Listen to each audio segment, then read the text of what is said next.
Over the last couple of days, we've been learning how to add vectors together in 2 dimensions. Back in grade 1, 10 years ago, you learned to add 3 plus 4, it was equal to 7.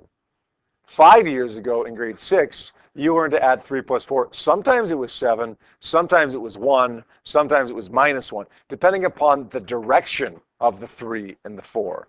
Over the last couple of days, you've learned to add 3 plus 4, sometimes 7, sometimes 1, sometimes minus 1, sometimes 5, sometimes some other number completely different. Over the last couple of days, we've learned to add those vectors together, 3 and 4, when they were two-dimensional or non-collinear or at some angle other than north-south kind of thing.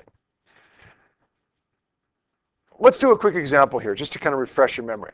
Let's say we've got one vector that's 100 meters this way. Let's say we've got another one that's 150 meters this way. And then let's say we've got a third one that's 100 meters again at an angle of 30 degrees. We want to add these vectors together. We want to find the total of the vector. We want to find the resultant vector here. Well, we can draw in the resultant vector right here, but it's not particularly helpful to me right now because I can't really find it without making this into a more simple right-angled triangle. First thing that we see here, first thing that kind of jumps out at us, I think, I hope at least, is that 30-degree angle. And we should say, in our minds at least, 5 words whenever we see that 30-degree angle. I don't like funny angles. I don't like 30-degree angles. You might think I do because I use 30 degrees a lot. But I don't like any angle other than 90 or 0 or 180 or 360. So if I don't like it, I get rid of it. Okay, if there's one thing you can learn here is take the easy way out. Take the easy way out. Get rid of the 30 degrees. Let's redraw that off to the side over here. There's my 30 degrees. There's my x. There's my y. Hey, this is 100 meters. I can say cosine 30 degrees is equal to adjacent over hypotenuse. I can say sine 30 degrees is equal to opposite over hypotenuse. Now, if I want to, I don't have to do this, but sometimes it's helpful. If I want to, I can erase that 100 meters and replace it with 86.6 meters this way and 50 meters this way. Now I end up with the exact same resultant vector, but without a vector diagram that has a funny angle in it. Now let's do our x and y components to find the total here. The x component of 100 is, Tom? Good. The y component of 100 is? Sarah? Good. Negative 100. The x component of the 150 is? Or? 150. Good. The y component of the 150 is? Or? 0. Good. The x component of the 86 is?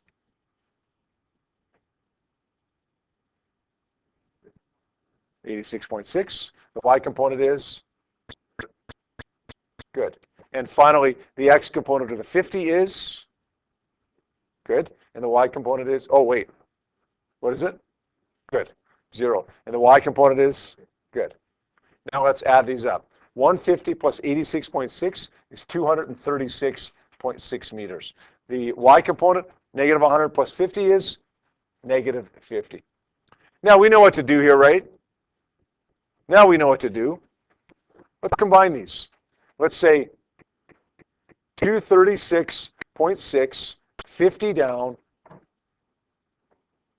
The resultant vector, which goes from start to finish, is the hypotenuse of that. So we'll just say simply r is equal to the square root of 236.6 squared plus 50 squared. Does that make sense? That's not new, is it? Okay, we've done that now for a day and a half. Okay, we comfortable with that? You guys think you can do that? I'm going to add one more thing before we do our activity. I've told you over the last couple of days that when we add vectors together, we get a vector. Up until now, we've been finding only the magnitude of that vector, the value of the size of it, how big it is, but not the direction. Right now, I'm going to show you how to find that direction. But the good news is it's not that hard. The direction is going to be measured as an angle. And that angle is always going to be measured from the beginning. So some people might say, well, how do I know? There's 3 angles in a triangle. How do I know where to put my angle? How do I know where to label it? Well, you're not going to label it here because that's 90. You're not going to label it here because that's at the end. We don't want to know where we're coming from. We want to know where we're going to. So the angle is always going to be at the start of the vector diagram. Now, I'm going to use the trig function here to find out what that angle is. I've got the opposite side, it's 50. I've got the adjacent side, it's 236. What trig function uses opposite and adjacent? For the first time, Merrick, I'm going to use what? The tan function. Now, tan theta is equal to opposite over adjacent. So how do you solve for theta there? Yeah, you're going to take the inverse tan. So I'm going to just shorten that up a little bit and say theta is equal to the inverse tan, or second function tan, of opposite over adjacent. I'm going to pull out my calculator here so that you can follow along with me as I calculate that angle here. First of all, on your calculator, make sure you're in degree mode. Hit mode, make sure it's in degree mode. We are, so that's good. Now, pay attention here. We're going to say second function tan, that's the inverse tan of 50, the opposite side over the adjacent side, 236.6. Make sure you end the bracket. Press enter. And when we do, we get 11.9 degrees. We should probably round this to 2 digits. No, 3 digits it is. No, we had an angle of 30 degrees. So we are going to round it to 2 digits. What did I say that was? 11.9. We're going to round that to 2 digits, or 12 degrees. So now we found not only the magnitude of the sum of these vectors, but the direction of the sum of these vectors as well. So back to the original question. If I said, add these vectors together, 100 plus 150 plus 100, then you would get, if they were scalars, 350. If they're vectors in the direction given, 100 plus 150 plus 100 ends up giving me whatever the value of the hypotenuse is there at an angle of 12 degrees. Is that okay?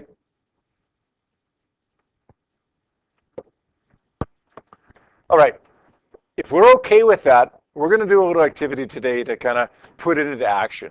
We're going to add vectors together like we have been for the last couple of days, but they're going to be real vectors, not just made-up values that I've given you over the last couple of days. Everybody should have a copy of a map of the first floor of the school in front of them right now. Same map that you see up here, except that on your map, you have little, well, what appears to be crosshairs drawn. I'll explain what those are for in just a moment. Basically, what's going to happen here is that you, along with a partner, are going to go for a walk around the school. You're going to go for a 10-minute walk around the school. And as you do that, you're going to record the vectors at which you're traveling. So in other words, how far you're traveling and in which direction. And then when you change direction, you're going to record how far you travel in the new direction and which direction you're going now. Now, you could carry around with you a tape measure and a protractor and measure the distance or the displacement, I should say, and the direction that way. Although you might look like physics geeks walking around if you did that. You still might look like physics geeks walking around even without the protractor and the tape measure. But we're going to help you at least look a little bit more normal by giving you another way, an easier way to measure the displacement and the direction. So how are we going to do it? Well, to find out how far you've walked, I simply want you to pace it off. We're not going to measure your displacement in meters or in centimeters or even in feet or inches. Your displacement is going to be measured in paces. So your pace may be different than your pace, but that's okay. For your assignment, the units for you are your pace. For your assignment, the units for you are your pace. It doesn't matter if it's the same pace at all. As far as the angle goes, we're lucky here that we have some unique geometry in the school that allows us to find the angle at every turn without actually measuring it. In the middle of the school, we have a triangle. What kind of a triangle is that? Equilateral triangle. Do you know why it's an equilateral triangle, by the way? What does it mean? Nothing in the school is by accident. Everything has meaning to it. Where's the equilateral triangle come from? The trinity. Yeah, it's the trinity, right? It's the trinity. Why is it equilateral? Well, because one's not above the other, right? Right? Father, Son, the Holy Spirit. One's not above the other. Anyways, we're lucky we have that for a lot of reasons, but one of them is that we don't have to measure any angles here. What's going to happen, guys, you're going to start somewhere in the school. Okay, I don't care whether you start down the math wing, whether you start in the science wing, or whether you start down by the gym. Doesn't matter. We'll pretend right now you're starting right outside my classroom, which is right here. You're starting right here. Notice at each of the corners of the atrium, you have these crosshairs drawn like this. Okay, I've got it drawn for you with a ruler already. If you go anywhere else in the school, you'll have to draw your own crosshairs. When I'm walking up from my classroom towards the atrium, oops, that's not a very good line. Let's try that again. When I'm walking from my classroom to the atrium, maybe I get to the atrium and I turn. Maybe I'm doing this. And then maybe I turn up this way towards the math wing. And then maybe I turn down like this. And this is where I stop right here. This is where X marks the spot. This is where the treasure's buried right there. I can measure those displacements, how far I've walked there, pretty easily, simply by counting my paces. But what about the angles? Well, the good news is, everywhere where you turn it across here, the angle is either going to be 30 or 60, thanks to the geometry of the school. Now, if you draw this reasonably well, you should be able to tell which one's 30 and which one's 60, because the 60 is twice as big as the 30. So as I walk right up here, I can see that this angle is smaller than this angle. We need to label one of those as 30 or 60. So you want to label this one? Label it as 60. This one we don't need to worry about because it's all on the x-axis, right? If you have a vector that's all x or all y, just like the diagrams we've been drawing the last couple of days, we don't need to worry about an angle. This one has an angle, right? This one has an angle. Well, there's an angle here, and there's an angle here. This one would be 30. This one would be 60. I don't care which one you label, either the 30 or the 60. Label one of them. The next one, well, I'm turning here. Got this angle, and I got this angle. Okay, I got a 30 and I got a 60. Label one of them. Every time you change directions, label the angle. But label the angle as measured from the crosshairs, not from the last direction from which you were coming. So in other words, if I'm walking up here and I go this way, okay, I want to label this angle, or I want to label this angle. What I don't want to label is this angle. I don't care what that angle is. Okay, I came from here, I went there. I don't care what the angle is in between there. I care what the angle is as measured from the x-axis or the y-axis. Does that make sense? So everywhere you turn, measure the angle from one of the crosshairs, either the x-axis or the y-axis.